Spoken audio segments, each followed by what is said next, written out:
அன்புக்குரிய மாணவ செல்வங்கள் அனைவருக்கும் இனிதான வணக்கங்கள். இக்காணொலியிலே கடந்த காணொலியினுடைய தொடர்ச்சியாக 31 40 வரையான வினாக்களுக்கு விளக்கங்களையும் சரியான விடைகளையும் பார்க்க இருக்கின்றோம்.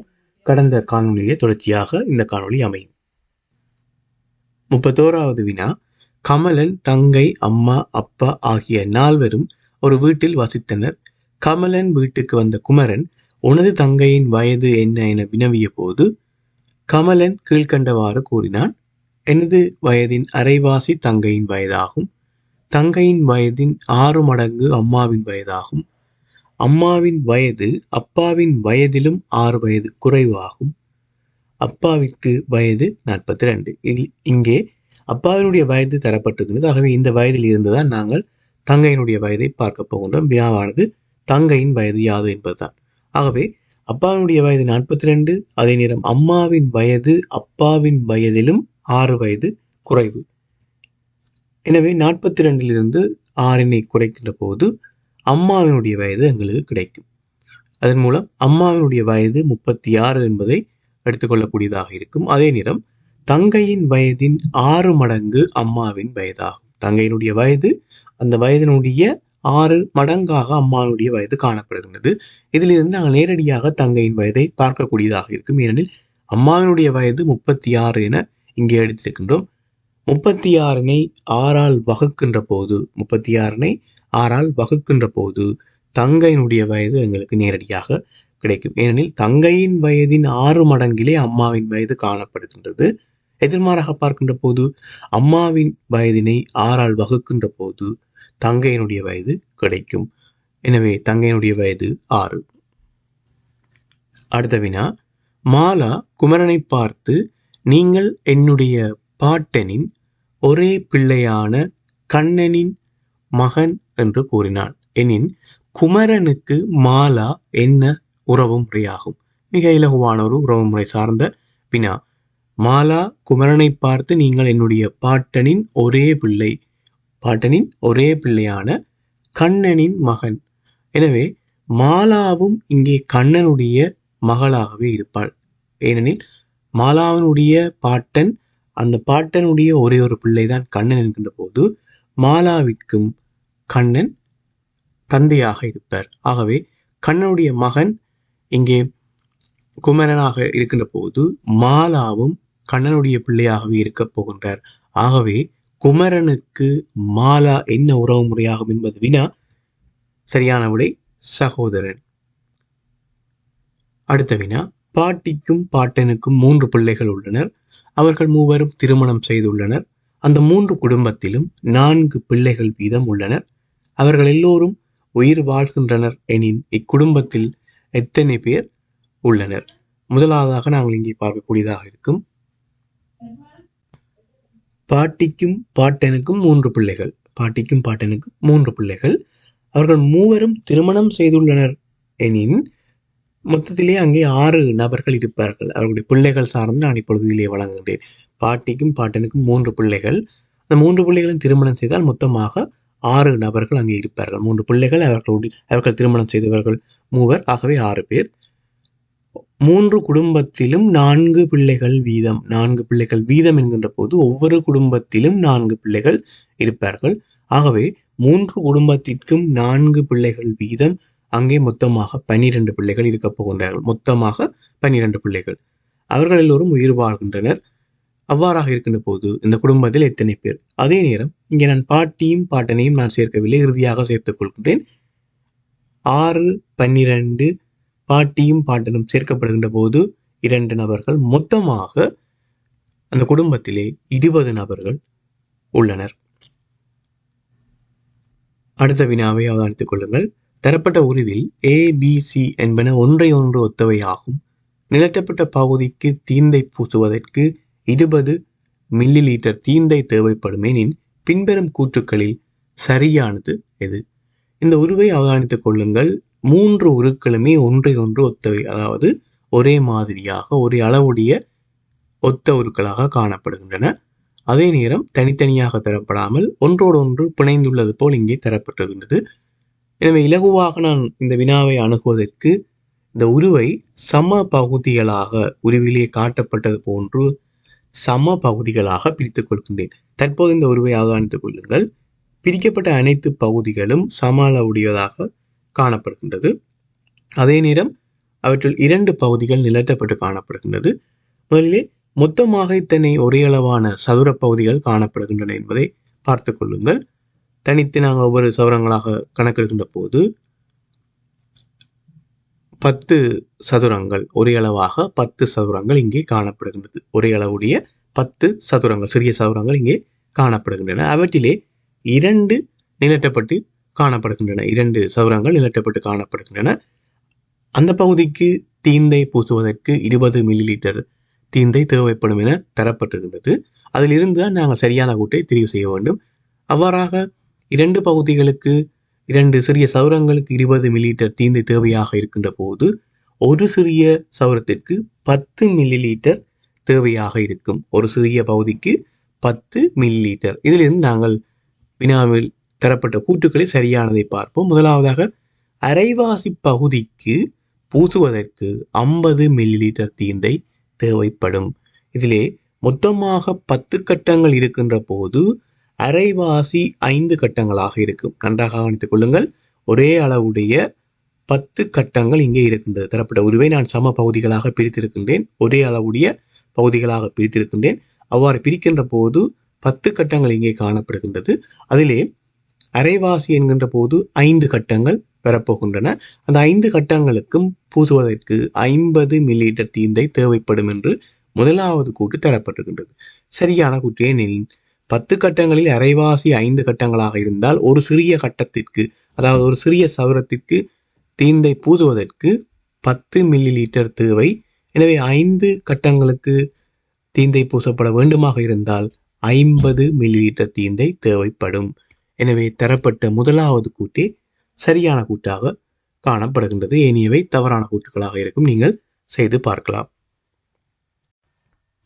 அடுத்த வினாவை கவனித்துக் கொள்ளுங்கள். 2020 ஆண்டு பிப்ரவரி 1 திங்கட்கிழமை எனின் அம்மாதத்தில் வரும் திங்கட்கிழமைகளின் திகதிகளின் கூட்டுத்தொகைக்கும் செவ்வாய்க்கிழமைகளின் திகதிகளின் கூட்டுத்தொகைக்கும் இடையே உள்ள வித்தியாசம் எத்தனை? ஆண்டினை முதலில் கவனித்துக் கொள்ளுங்கள். 2020 ஆண்டு இது ஒரு லீப் வருடம். பிப்ரவரி மாதத்தோடு தொடர்புடைய வினாக்கள் வருகின்ற போது மிக முக்கியமாக அந்த வருடம் எவ்வகையான வருடம் என்பதை அவதானித்துக் கொள்ளுங்கள். அப்போது சரியான முறையில் நீங்கள் செய்யக்கூடியதாக இருக்கும் வினாவை.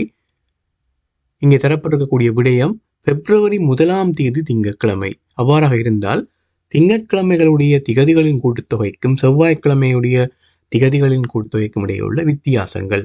இல்லை, 1 திங்கட்கிழமையாக இருக்கின்ற போது திங்கட்கிழமையினுடைய திகதிகள் 1, 8, 15, 22, 29 இவற்றுடைய கூட்டுத்தொகை 75 இருக்கும். ஏற்கனவே நாங்கள் இவை சார்ந்த வினாக்கள், ஏராளமான வினாக்களை பார்த்திருக்கின்றோம்.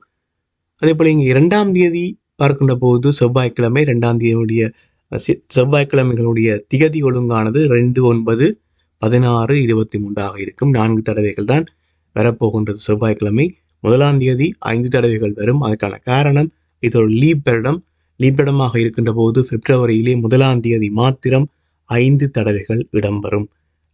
ஆகவே அவருடைய தேதிகள் 1, 8, 15, 22, 29 இருக்கும். கூட்டுத்தொகை 75 இருக்கும். 2 இருக்கக்கூடிய செவ்வாய்க்கிழமை, அதாவது செவ்வாய்க்கிழமைகளுடைய தேதியை பார்க்கின்ற போது 2 2, 9, 16, 23 அவற்றுடைய கூட்டுத்தொகையை பார்க்கின்ற போது 50 இருக்கும். இதை நீங்கள் கூட்டி பார்க்கலாம். 50 இருக்கும். ஆகவே 75 50 கழித்துக் கொள்கின்றேன். திங்கட்கிழமைகளுடைய திகதிகளின் கூட்டுத்தொகை இங்கே 75, செவ்வாய்க்கிழமைகளுடைய திகதிகளின் கூட்டுத்தொகை இங்கே 50. ஆகவே வித்தியாசத்தை பார்க்கின்ற போது 25 அமையும். அடுத்த வினாவை அவதானித்துக் கொள்ளுங்கள். தரப்பட்டுள்ள அடைப்பினுள் நிறந்தீட்டப்படாத எல்லா கட்டங்களும் பூரணப்படுத்தப்பட்டுள்ளன.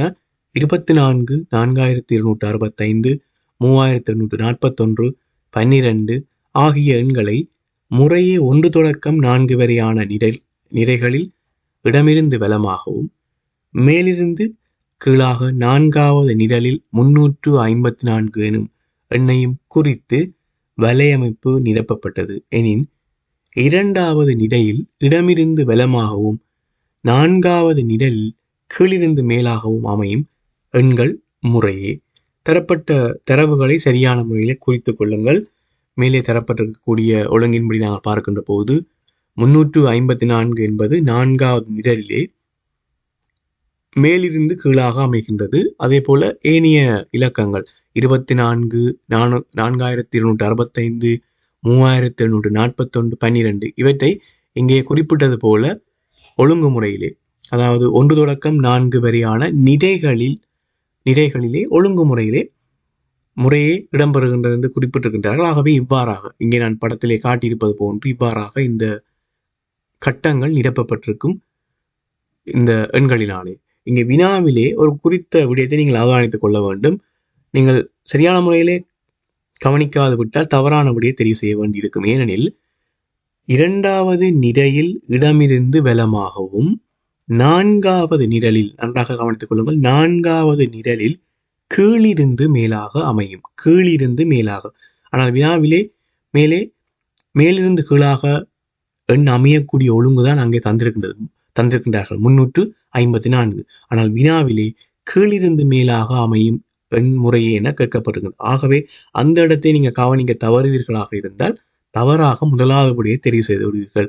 ஆனால் இங்கே நீங்கள் தெரிவு செய்ய வேண்டிய விடை 2வது விடை. ஏனெனில் 2வது நிரையிலே இடமிருந்து வலமாக அமையக்கூடிய எண் 4265. அது இலகுவாக விளங்கிக் கொள்ளக்கூடியதாக இருக்கும். வினாவிலே அந்த விடயம் அங்கே இருக்கின்றது. ஆனால் 4வது நிரலில் கீழிருந்து மேலாக அமையக்கூடிய எண், கீழிருந்து மேலாக. எனவே 453 தான் 4வது நிரலிலே கீழிருந்து மேலாக அமையக்கூடிய எண். எனவே இலகுவான சில வினாக்களிலும் இவ்வாறு நீங்கள் கவனிக்க வேண்டிய நுணுக்கமான விடயங்கள் இருக்கும். அவற்றை உன்னிப்பாக கவனித்து வினாக்களை செய்து கொள்ளுங்கள். அடுத்த வினாவை கவனித்துக் கொள்ளுங்கள். இவ்வரிப்படம் பிராணிகள், பூச்சிகள், கரப்பான் பூச்சி, பறவைகள் என்பவற்றுக்கிடையான தொடர்பை காட்டுகிறது. வட்டம் சி குறித்து நிற்பது. இந்த வரிப்படத்தை அவதானித்துக் கொள்ளுங்கள். தரப்பட்ட தரவுகளுக்கு ஏற்ற வகையிலே பிராணிகள் என்கின்ற விடயத்தினை கட்டம் ஏ குறிக்கின்றது. அந்த வரிப்படம் செவ்வகம் ஏ என்பது முழுமையான பகுதியை உள்ளடக்கி இருக்கின்றது. ஆகவே அது பிராணிகளாக இருக்கும். அதே நேரம் ஒரு வட்டத்திற்குள் இன்னொரு வட்டம் அமைகின்றது. அதாவது பிக்குள் டி அமையக்கூடியவாறு இருக்கின்றது. தனியாக சி காணப்படுகிறது. தரப்பட்ட தரவிலிருந்து பார்க்கின்ற போது பிராணிகள், பூச்சிகள், கரப்பான் பூச்சி, பறவைகள், இதிலே பூச்சிகளுக்குள் கரப்பான் பூச்சி உள்ளடங்கும். ஆகவே பி டி இந்த 2 விடயங்களும், ஒன்று பூச்சி மற்றது கரப்பான் பூச்சி, அதாவது பி பூச்சிகள், டி கரப்பான் பூச்சியாக இருக்கும். எனவே சி குறிப்பது தனித்து இருக்கக்கூடிய ஒரு விடயமாக இருக்க வேண்டும். இங்கே அவ்வாறு இருப்பது பறவைகள். ஆகவே சி குறிப்பது பறவைகள். அடுத்த வினாவை அவதானித்துக் கொள்ளுங்கள். கீழே தரப்பட்டுள்ள அட்டவணையில் உள்ள தொடர்பினை அவதானித்து விடை தருக. 1வது தொகுதியை பாருங்கள். 3 ஆப்பிள் பழங்கள், ஒரு அன்னாசி, ஒரு மாம்பழம், ரூபாய் 630. 3 ஆப்பிள் பழங்கள், 2 அன்னாசி பழங்கள், ரூபாய் 780 ரூபாய். 3 ஆப்பிள் பழங்கள், 2 அன்னாசி பழங்கள், 2 மாம்பழங்கள், ரூபாய் 900. இதிலே வினா, ஒரு ஆப்பிள் பழத்தினதும் ஒரு மாம்பழத்தினதும் விலையாது.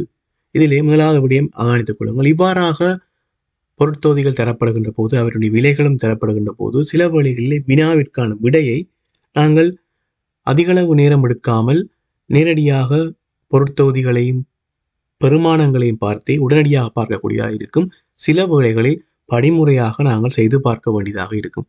அவ்வாறாக ஒரு அமைப்பிலே இந்த வினா காணப்படுகின்றது. ஒவ்வொரு பொருட்களுடைய விலைகளையும் பார்ப்பதன் மூலமே விடையை பெற்றுக்கொள்ளக்கூடியதாக இருக்கின்றது. அவ்வாறாக பார்த்துக்கொள்வோம். முதலாவதாக நான் 3வது தொகுதியில் இருந்து 1வது தொகுதியை கழித்துக் கொள்கின்றேன். 3வது தொகுதியாக இருக்கக்கூடிய 3 ஆப்பிள் பழங்கள், 2 அன்னாசி பழங்கள், 2 மாம்பழங்களில் இருந்து 3 ஆப்பிள் பழங்கள், ஒரு அன்னாசி, ஒரு மாம்பழம், இதை கழிக்கின்ற போது எனக்கு எஞ்சுவது, அதாவது மீதமாக இருப்பது ஒரு அன்னாசி மற்றும் ஒரு மாம்பழமாக இருக்கும். ஒரு அன்னாசி, ஒரு மாம்பழம், இந்த 2 பொருட்களுடைய விலை எனக்கு கிடைக்கும் 270 ரூபாய். தற்போது ஒரு அன்னாசி பழம் மற்றும் ஒரு மாம்பழத்தினுடைய விலை எனக்கு தெரியும் 270 ரூபாய். அடுத்ததாக இலகுவாக நாம் பார்க்கக்கூடியதாக இருக்கும் 1வது தொகுதியை அவதானியுங்கள். அங்கே 3 ஆப்பிள் பழங்கள், ஒரு அன்னாசி, ஒரு மாம்பழத்தினுடைய விலை தான் அங்கே தரப்பட்டிருக்கின்றது. ஏற்கனவே எங்களுக்கு இப்போது தெரியும் ஒரு அன்னாசி, ஒரு மாம்பழத்தினுடைய விலை 270 ரூபாய். எனவே 630 இருந்து நான் 270 ரூபாயை கழித்துக் கொள்கின்றேன். 360 ரூபாய் எனக்கு கிடைக்கின்றது. இந்த 360 ரூபாய் 3 ஆப்பிள் பழங்களுடைய விலையாக இருக்கும். 3 ஆப்பிள் பழங்களுடைய விலையாக இருக்கும். 360 ரூபாய் 3 ஆப்பிள் பழங்கள் என்கின்ற போது ஒரு ஆப்பிள் பழத்தினுடைய விலை 120 ரூபாய். 120 ரூபாய். தற்போது ஒரு ஆப்பிள் பழத்தினுடைய விலையை நாங்கள் கண்டுபிடித்திருக்கின்றோம், 120 ரூபாய். அடுத்ததாக எனக்கு மாம்பழத்தினுடைய விலை தேவை. மாம்பழத்தினுடைய விலையை பார்ப்பதற்கு அடுத்ததாக நாங்கள் என்ன செய்யலாம் என்று சொன்னால் 780 ரூபாய். 780 ரூபாயில் இருந்து 360, அதாவது இரண்டாவது தொகுதியை அவதானிங்கள். இரண்டாவது பொருட்தொகுதியை அவதானித்துக் கொள்ளுங்கள். அங்கே 3 ஆப்பிள் பழங்கள், 2 அன்னாசி பழங்கள் தரப்பட்டிருக்கின்றன. அவற்றுடைய மொத்த பெறுமதி 780 ரூபாய். எனக்கு ஏற்கனவே தெரியும் 3 ஆப்பிள் பழங்களுடைய விலை 360 ரூபாய் என்று. எனவே 780 360 கழிக்கின்ற போது 2 அன்னாசி பழங்களுடைய விலை எனக்கு கிடைக்கும் 420 ரூபாய். 420 ரூபாய். அவ்வாறாக இருக்கின்ற போது ஒரு அன்னாசி பழத்தினுடைய விலை 210 ரூபாயாக இருக்கும். ஒரு அன்னாசி பழத்தினுடைய விலை 210 ரூபாய். தற்பொழுது எனக்கு அன்னாசி பழத்தினுடைய விலையும் தெரியும். தற்போது நான் மாம்பழத்தினுடைய விலையை பார்க்க வேண்டியதாக இருக்கும். மாம்பழத்தினுடைய விலையை பார்க்கின்ற போது ஏற்கனவே ஒரு அன்னாசி ஒரு மாம்பழத்தினுடைய விலை எனக்கு 270 ரூபாய் என நான் முதலாவது செயல்முறையிலே எடுத்து வைத்திருக்கின்றேன். ஆகவே 270 ரூபாயில் இருந்து 210 கழிக்கின்ற போது 270 ரூபாயிலிருந்து 210 அன்னாசி பழத்தினுடைய விலை ஆகவே கழிக்கின்ற போது மாம்பழத்தினுடைய விலை 60 ரூபாய் என எனக்கு கிடைக்கும். தற்போது மாம்பழத்தினுடைய விலையும் எனக்கு தெரியும். இப்போது கேள்விக்கு வருவோம். ஓர் ஆப்பிள் பழத்தினதும் ஒரு மாம்பழத்தினதும் விலை யாது? ஒரு ஆப்பிள் பழம் 120 ரூபாய், ஒரு மாம்பழம் 60 ரூபாய், கூட்டுகின்ற போது 180 ரூபாய். இங்கே ஒவ்வொரு பொருட்களுடைய விலைகளையும் பார்க்க வேண்டிய தேவை இருக்கின்றது. அவ்வாறு பார்க்கின்ற போதே அனைத்தினுடைய விலைகளையும் வினாவுக்கான விடையினையும் பார்க்கக்கூடியதாக இருக்கின்றது. ஆகவே எல்லா வினாக்களிலுமே இவ்வாறாக அமைவதில்லை.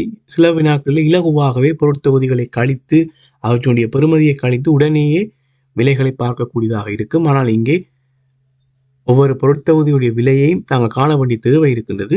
எனவே செய்யப்பட்ட இந்த செய்முறையினை அவதானித்துக் கொள்ளுங்கள். அதற்கேற்ற வகையிலே மீண்டும் அதனை செய்து பார்த்து கொள்ளுங்கள்.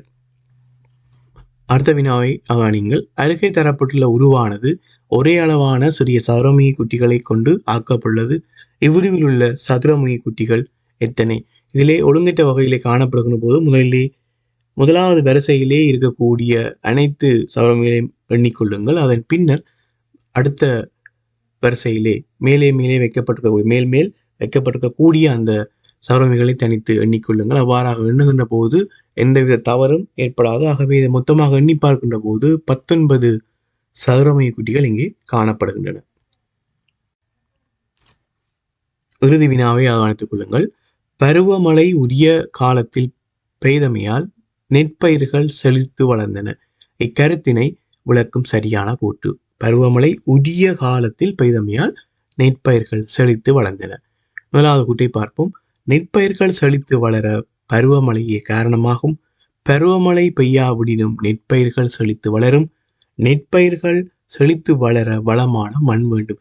இங்கே தரப்பட்ட கூற்றிலே பருவமழை உரிய காலத்தில் பெய்தமையால் நெற்பயிர்கள் செழித்து வளர்ந்தன. நெற்பயிர்கள் செழித்து வளர்ந்ததற்கான காரணமாக பருவமழை உரிய காலத்தில் பெய்தமை குறிப்பிடப்பட்டிருக்கிறது. ஆகவே மிகச் சரியான கூற்று முதலாவது கூற்று. நெற்பயிர்கள் செழித்து வளர பருவமழையே காரணமாகும். ஆகவே அன்புக்குரிய மாணவ செல்வங்களே, இந்த மாதிரி பரீட்சையினுடைய வினாபத்திரம் 1 40 வினாக்களையும் தற்போது தெளிவுபடுத்தி இருக்கின்றேன்.